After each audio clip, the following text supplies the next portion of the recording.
بسم اللہ الرحمن الرحیم۔ شروع اللہ کے نام سے جو رحمان و رحیم ہے۔ الحمد للہ الذی انزل على عبده الكتاب ولم يجعل له عوجا۔ تعریف اللہ کے لیے ہے جس نے اپنے بندے پر یہ کتاب نازل کی اور اس میں کوئی ٹیڑھ نہ رکھی۔ قیما لینذر بأسا شدیدا من لدنه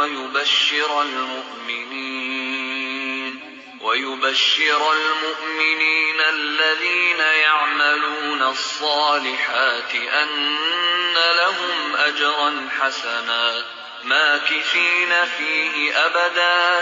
ٹھیک ٹھیک سیدھی بات کہنے والی کتاب، تاکہ وہ لوگوں کو خدا کے سخت عذاب سے خبردار کر دے اور ایمان لا کر نیک عمل کرنے والوں کو خوشخبری دے دے کہ ان کے لیے اچھا اجر ہے جس میں وہ ہمیشہ رہیں گے۔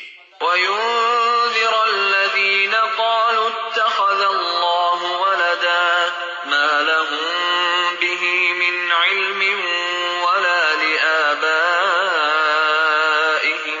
كَبُرَتْ كَلِمَةً تَخْرُجُ مِنْ أَفْوَاهِهِمْ إِنْ يَقُولُونَ إِلَّا كَذِبًا۔ اور ان لوگوں کو ڈرا دے جو کہتے ہیں کہ اللہ نے کسی کو بیٹا بنایا ہے، اس بات کا نہ انہیں کوئی علم ہے اور نہ ان کے باپ دادا کو تھا۔